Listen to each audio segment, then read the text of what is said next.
Bonjour à tous. Je voulais partager un rêve prophétique que j'ai eu, que je me suis rappelé en me réveillant ce matin, 5 octobre. Ce rêve, dans ce rêve, il y avait des codes de couleurs et on était tous rassemblés et on attendait tous quelque chose d'être apporté à la place où on doit être jugé au jour du jugement. Donc, on était à un endroit et chacun avait des rubans sur lui de 3 couleurs. Certains avaient la couleur bleue, ils étaient en avant. Ceux qui avaient la couleur orange, ils étaient au milieu. Ceux qui avaient la couleur noire, ils étaient au fond. Et moi, j'avais le ruban bleu, ça veut dire que j'attendais les anges pour qu'ils m'apportent au ciel. Donc, et si, pendant qu'on attendait les anges, si on allait voir parfois, j'avais essayé d'aller voir les noirs, ceux avec le ruban noir, ça veut dire les gens qui étaient avec le mal. Et je voulais juste aller voir qu'est-ce qu'ils faisaient. Mais quand j'ai commencé à juste vouloir me diriger vers eux, il y avait déjà des mauvais anges qui voulaient venir me capturer. Donc je suis tout de suite retournée vers les bleus. Et dans ce rêve, je vais témoigner d'une petite expérience personnelle. J'ai fait une fausse couche il y a quelques mois. Ça m'a beaucoup atteint personnellement. Et j'ai posé des questions à Dieu pourquoi ça m'est arrivé. Puis, en faisant cette fausse couche-là, il y a eu un lien dans le rêve que j'ai eu. Les anges, en fait, j'avais une petite boîte dans mes mains. Cette boîte représentait une âme qui allait vivre, mais qui est décédée. Donc, les anges, ils ont pris sont venus vers moi. Ils ont pris cette petite boîte-là de ma main. Ils l'ont pris de ma main et ils ont dit: celle-là, elle a besoin de partir avec nous, mais toi, attends-nous ici, jusqu'au jour du jugement. J'ai eu une petite résistance, je voulais garder cette petite boîte-là, mais je l'ai laissée partir parce que je savais qu'elle était entre bonnes mains avec les anges et avec Dieu. Et par rapport au code de couleur, comme j'ai dit, dans 1 Corinthiens 15, il y a une comparaison avec ces codes de couleur-là.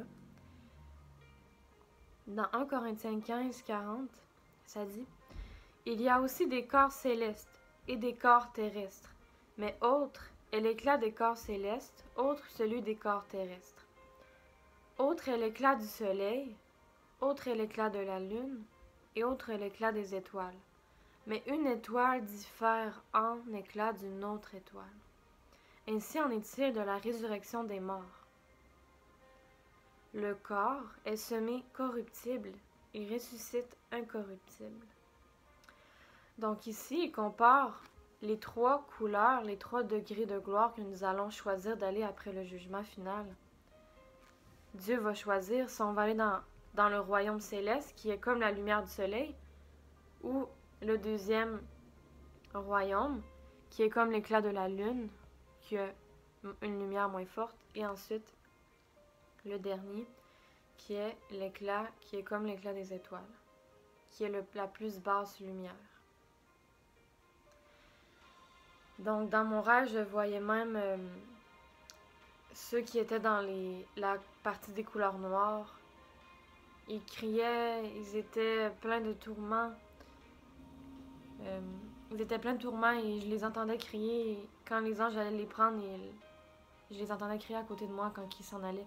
Je voyais pas la place où ils allaient, mais je savais, je les voyais comme leur émotion, leur réaction, leur réalisation de tout ce qu'ils ont fait, qui n'ont pas choisi de se repentir.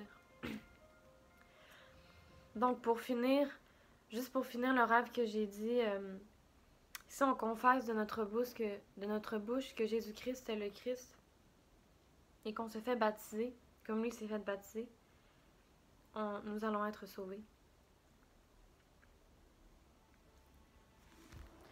Et pour être de la couleur bleue, pour que nous soyons tous de la couleur bleue, pour que nous allons tous devenir des citoyens du ciel, si on le veut. Ici, dans Alma 34, ça dit « Cette vie est le moment où les hommes doivent se préparer à rencontrer Dieu. » Oui, voici. Le jour de cette vie est le jour où les hommes doivent accomplir leurs œuvres. C'est mon petit témoignage que ce rêve a été vraiment un message d'avertissement sérieux, qu'on doit choisir de quel clan on veut faire partie.